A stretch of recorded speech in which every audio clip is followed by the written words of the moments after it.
I come in the divine name of Kasim Allah, many called and I came. You got people in all walks of life that know all of these schools of thought, and some that have mastered them and seek to master people. And that's a trait of devilishment, anybody trying to master you. You should be striving to master yourself. Knowledge is infinite, so you got a lot to learn about you. If you all in my business, I beg to question why. You know? So let me ask this question, and I'm basing off of something you said earlier when you were saying that 6, we're dealing with equality, and when we're dealing with the feminine energy, the feminine force, that striving towards equality oftentimes is an ensnarement. You know, striving to be equal. We were dealing with the 6, 7 equal. Well, we're talking about who's equality. You're talking about God's equality, you're dealing with your woman's equality. And what is your woman's equality? Which is her emotions, her sex, her welcoming you in, her womb, which is a beautiful place if you have knowledge of yourself and knowledge of who she is. You know what I mean? How do the 6 and the 9 interplay? And the reason I ask this is because I know 9, we're dealing with born, 6, we're dealing with equality. In the same context of what we're speaking about, and I'm going to relate it to the devil.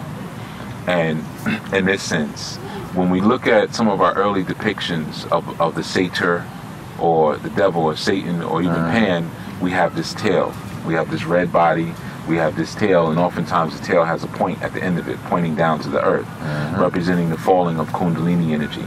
Okay, and then there's a moment when it's pointing up. We have the caduceus, and those heads are coming up. You know? So one is striving towards God. One is striving towards earth, or I can't even really say earth. I should say our lower nature. Our lower nature, which is sex, and Pan is represented through sex. Which relates to 6. And it's also the creative aspect, because Pan is also where we get pineal. Okay, so again, it's a stew. It's what you said. It's like a petri dish equality. You know what I mean? And the difference, man, like, you know, on a lower sense of equality, like I said, petri dish, it could be like a mosh pit of ideas and principles and ideals and events and experiences and all of that. And that in itself is nasty. All right? God's equality is organized through mathematics. It has a direction. It is flowing. It's not stagnant. All right? You being stuck in emotion, you know, and in sex, and, you know, from argument to sex to argument to sex to argument to sex, you're stuck. That's stagnation. You understand? And that's bad equality. And what's born from that is devil. You know what I mean?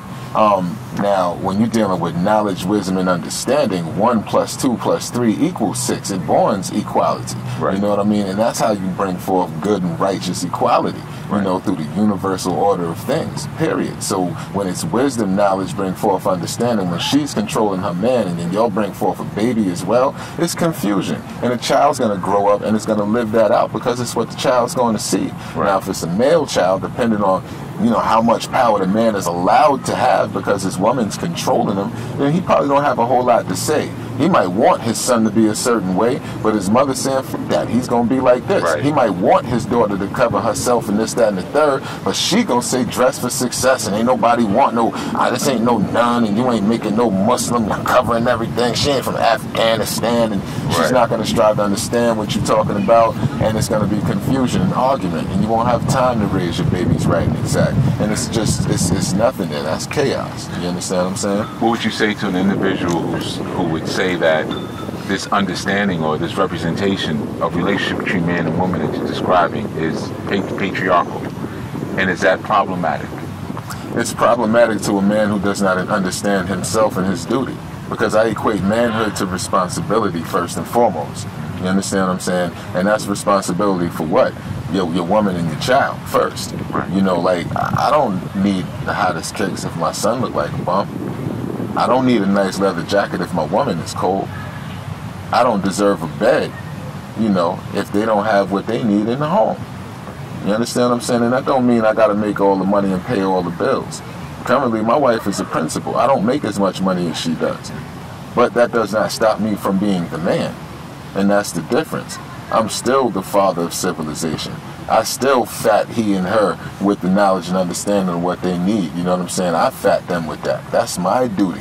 I push them further. That's my job. You know, I'm the motivator. I'm the spark. I'm the light-giving force. Like, when she got sick, she wanted to go, you know, she went to work. And I'm like, you need to be in the emergency room. So I drove to her school, sat in the office, and looked at her like, let's go. Let's go. And they're like, yeah, we're so glad you're here. We've been trying to get out of here. I'm like, she's the principal here. But she aligns with you in a way. She got up and left. That's my wife. She knew. Two. Right. There's still an alignment she has to perform with you. That's the difference. I don't see her as the recessive. Okay. I didn't choose a recessive woman. You understand what I'm saying? I Recessive saw dominant qualities in her. Not even recessive, but she is one who is in accordance with mathematics. You know what I mean? Because she reflects light. Right? So she submits to mathematics. She don't, right and exact. She goes according to universal laws. She wants her man to be the man in the house because that's something that she was raised with. Right. And I recognized that in her before I decided to have a child with her, because you want conditions to be right and soil to be fertile, right? So that was already there. All right. Now, what idea she had of a man based on her father, you know, because her parents are still married. She saw every bit of it, the good and the bad. So whatever idea she had, is up to me now to come and refine that idea with the truth and show her, you know, what is supposed to be right and exact. So that's the refinement of knowledge. Exactly. You know, and here we go. You know what I mean? So now I'm showing her I'm being the man according to this mathematics. I'm living it out. You know what I mean? Sometimes against my lower self, my own six that I have to conquer. You know what I'm saying? Like, you know, because you got to kill them devils within yourself. So it's times that I'm going against, you know, what I feel like I want to do because I know better. You know what I mean? And that's knowledge over emotion. That's your logic superseding your emotion. You know what I mean? And that's a Godhead. You understand what I mean? So one of the things that people ask me often is when they start speaking about cures, or not cures, solutions for the black community. And I always say, well, the first is you have to get your internal community in alignment, because your internal community, especially as a man, is going to reflect your nation. Yeah, man. You know, so, but after that is family. If we're not building... for the people real quick, because, you know, your internal community is you. You know, your mind, what's going on within you. That's your ego, your emotion. That's right. Your it's drive, the devil's in yourself. You got to check yourself. Yeah, left and right. Cognizance. Yes. Developing good, orderly direction. G-O-D. G-O-D, right. You're gaining your own definition of self. So once you're able to do that, when you bring forth, or you're attracted and magnetized to that woman, you're able to give her something that's nutritious. That's right. That can now, as you said, which is beautiful, create earth. You know, now you become the creator, the architect. And you're the maker, the owner, the cream of, the father of civilization, the God of your universe. That's right. Which brings forth an understanding. That's right. That child. Now, I wanted to ask you, and I know I don't want to hem you up, because I know you got to get... What time is it? We've been here for an hour. See how that goes? I love that, though. Truth I master equally. Indeed. Measurement of motion, strictly. What is the responsibility for each member of the family? To be themselves. To know your nature and live that out. If you're the mother of civilization, then mother your civilization. Be the nurturer, you know, be the healer. Be the warm breast that the child needs to cry on. Be the comforter and the assurer. Be the empowerer and enabler when necessary. You know, be mommy. Be the place to run to cry. That's very important. Be the air to bounce things off, because daddy's going to come through with the actual fact. He's going to be the hunter-gatherer. He's going to make sure everything is in place. He's going to tighten every bolt that he need to be tightened or whatever. All right, I'm going to run down there and I'll take everything out the wash and throw it in the dryer for you real quick, and I'll bring it upstairs because you're tired of doing your job. Like, you got to know your role. The child has to be, you know, it has to be the explorer. The child has to get out there and learn and feel protected and have fun and enjoy life. So the child will start off with a great perspective and be successful. You have to teach your child. You both together have to teach your child. You have to be in accordance. So if you tell your child one thing and you're not a father, look, I said do it that way because that's what it is. Now, there's science behind that's what it is. Right. Now, the mother being the he's a reflector knower. of the light, you know what I'm saying? When the child goes to the mother, Daddy said I can't, trying to get the mother to say yes, the mother will what? Reflect the light. That's Not the only unified it is front. what it is, but this is why it is what it is. Don't you get that? And bring forth what? The understanding in the child. That's her job. So if I can understand this in terms of expectation, a man is bringing, he's not the thinker, but he's the knower. He's bringing knowledge. This is what it is. The woman has the experience of that knowledge because she's applied said knowledge.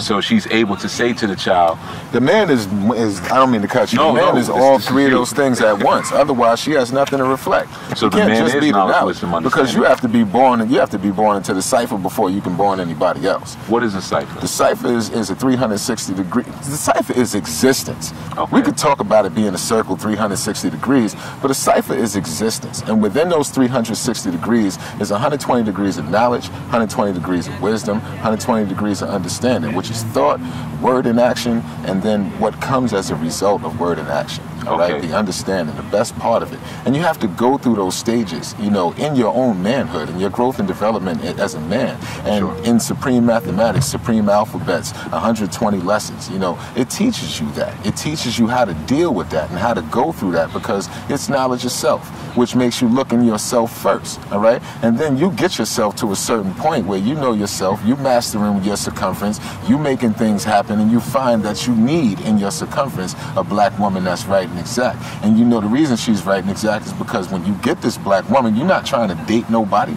This ain't about having a fly girl on your arm and you sporting her. It's about, you know, building a nation. So you're looking for somebody who's fertile soil, you know what I mean, so you can plant your seed. Not just your seed, you know, your physical seed, your child, but the seed of understanding. Your thought. You know what I mean? So What you we want to spoke see about if this is somebody who is conducive to your culture and who will live it out and teach it to your babies and appreciate it and love it, because Islam is I sincerely love Allah's mathematics for the black woman, because Allah is now bringing her supreme mathematics, good orderly direction, God, you know what I'm saying, in the physical form, as well as what she been looking for, what she thought she'd been looking for outside of herself. We step right to her like, peace, queen. And that introduction, she's, hey, mom, yo, what up, ho? And all that nonsense that these 85s, these people from the dead, these Lazaruses run up on her with, you know what I mean? She's accustomed to that, and she hears peace, queen. Her head is up. What? What'd you call me? I'm not a queen because brothers haven't told her she was. So then you give her what a queen is. A queen is one who know God. She thinks she know God. She all in the church and everything, and then you teach her she really don't. And you teach her that she know God, she can build alongside of him. What does that mean? Oh, that's just mathematics and alphabets. What is that? You got her. Right. And you teach her. And you teach her not with just, you know, looking at, yo, she got a nice butt, I'm gonna get that, but you teach her because you honestly want her to have it. So let's ask this question when we're dealing with the idea of the cipher, right? How does it relate itself to the term Lucifer? Well, you want to play with semantics? You want to say loose cipher? You know, a loose cipher is definitely devil, because if stuff ain't tight, you know what I mean, then, you know, all points ain't connected and you allowing for holes in your cipher, for negativity to come in. That's how Lucifer come up in your cipher. Okay, so And now... I haven't heard loose cipher since the 90s. And the Matrix, well, that came out in 99. Cipher was the one... No. Lewis cipher. What's the name? Yeah. Angel Heart. Angel Heart, right. Lewis Cipher, you're right. And who was that devil that walked in there? What did he look like? Go ahead, you saw the movie. You know what he looked like. They told the truth. Yeah. This had to be... They told the truth, had you to know? be done this way. I think they lied with Damien, with the Omen.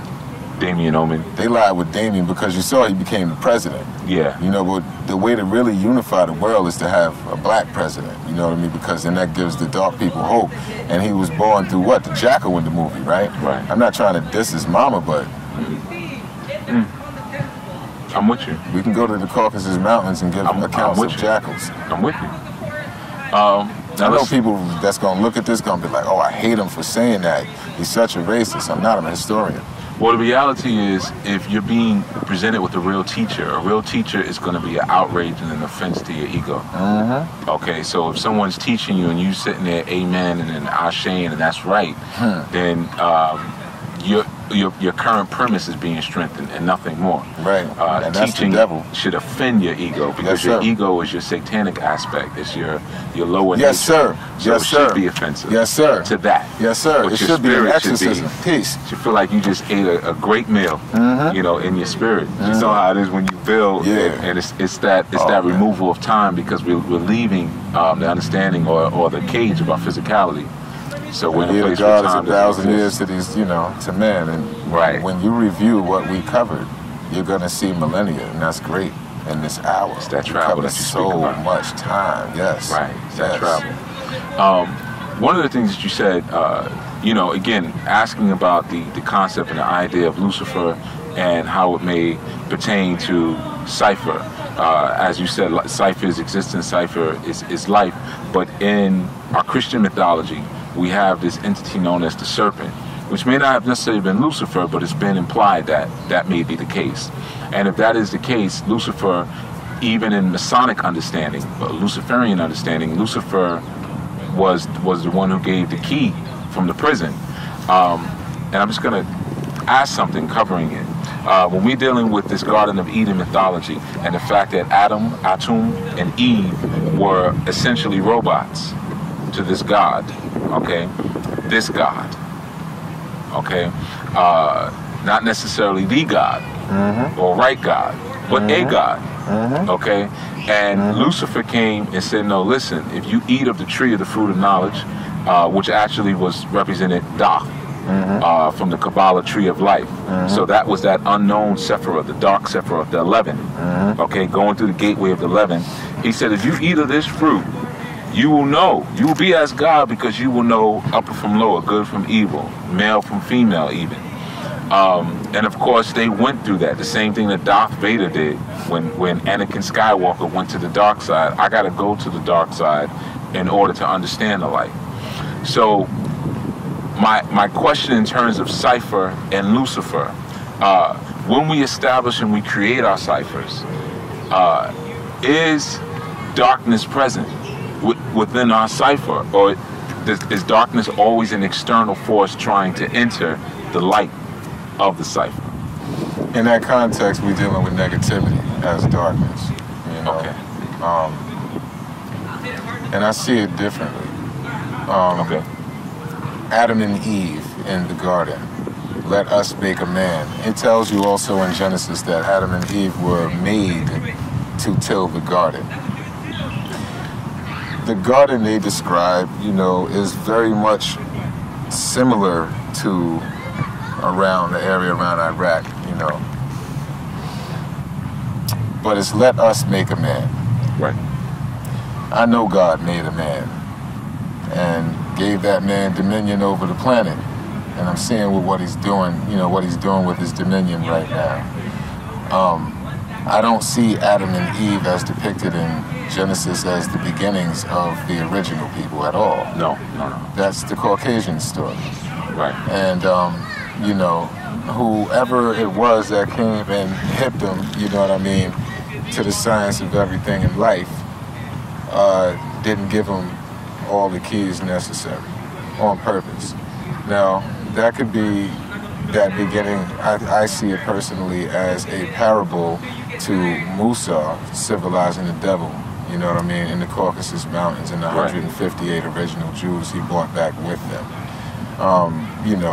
I see that any original man at any given time could have went up in them caves to make sure that they're doing what they're supposed to do, and it's just about them being brought into civilization and then run, into the caves, and because it was a time that, Yaqub's grafted were allowed back in civilization before we ran them across the hot Arabian desert.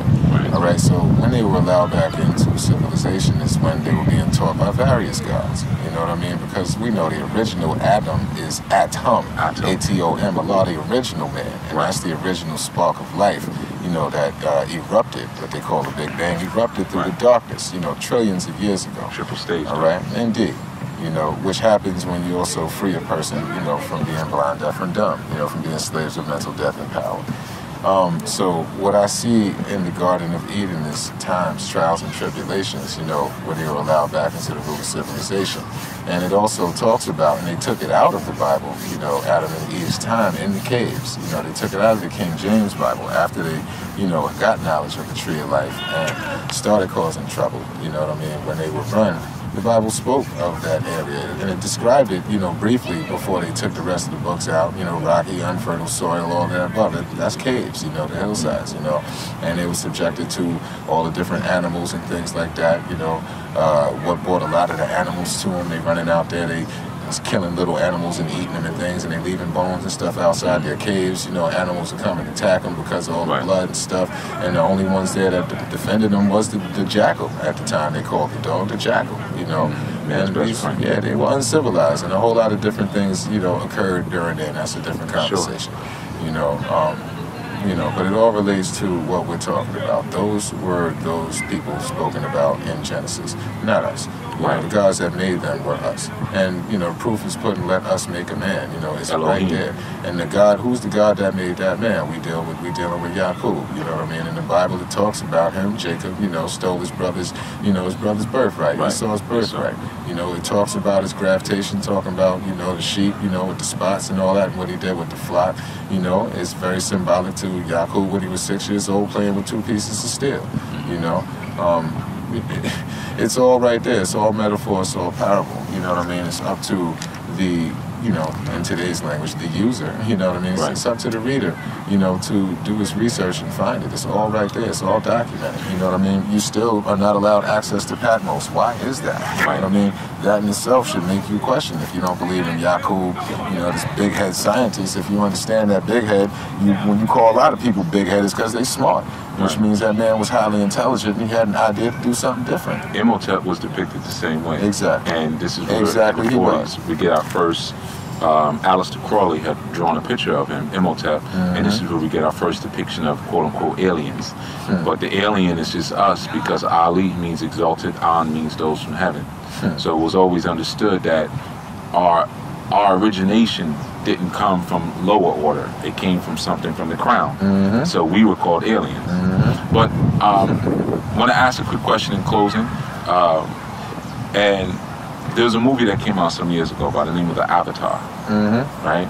And the main character, his name was Jacob Sully, right? And he had another friend scientist by the name of Norman Spelling. He studied 35 to 50 years, man. Learn to do like the original man. So Jacob Sully, we know, again, based on what you were sharing, Jacob is really Yaqub. Sully means to darken. Okay, so this is to darken Yaqub. He represented Osiris for us in the Kemet because he was in the wheelchair. So he sat on his throne and he went into the underworld, which was Osiris was the lord of the underworld. So him coming into the Na'vi, these blue creatures, we know whenever we see blue, it represents melanin. Okay. And are we put on a black man's suit? Right. So are we speaking about the grafting now of white into black for their own genetic survival? I think right there, and you're talking about grafting back, not only for their genetic survival, because that's going on today currently, you know. They striving to do it, you know, through sex, and, you know, a lot of underhanded and seedy things too, organs being snatched from people, things like that, you know. A lot of the children missing. Yeah, melanin is being stolen, you know. It's not just the melatonin pills and GNC no more, you know.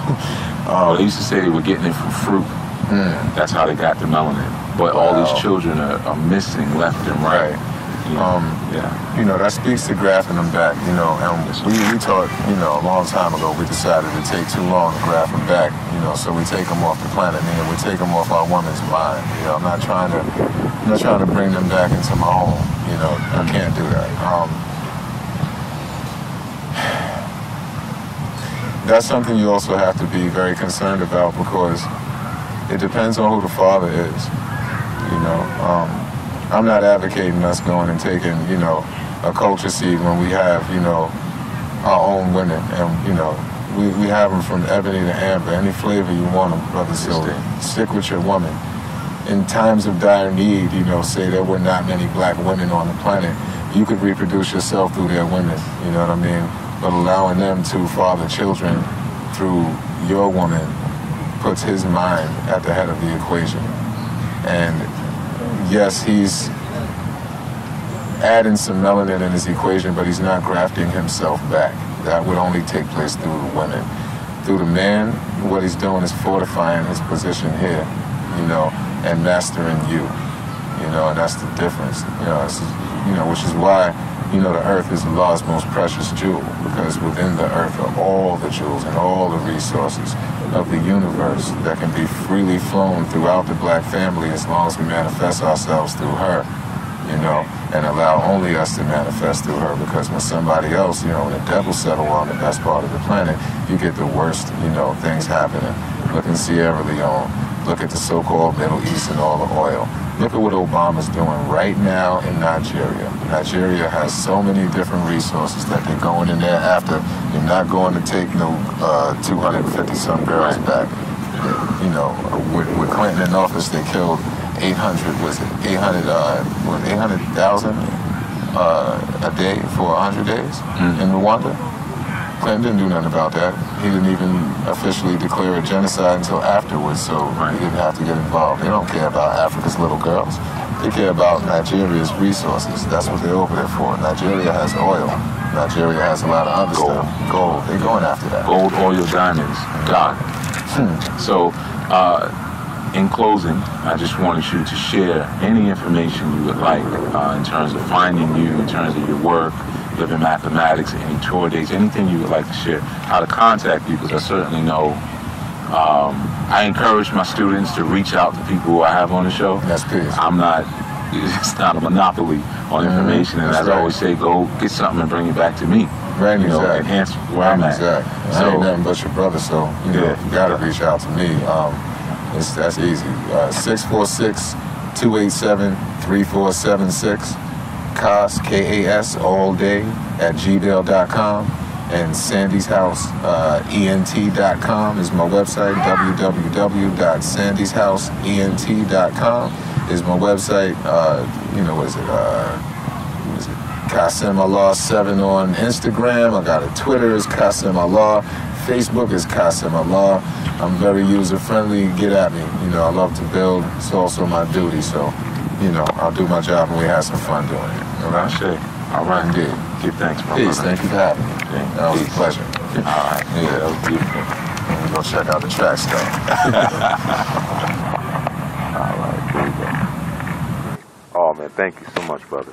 Yeah, I didn't want this day to pass without us doing it. Yeah, because you see, I was trying to say, just, you know what? Let's do it because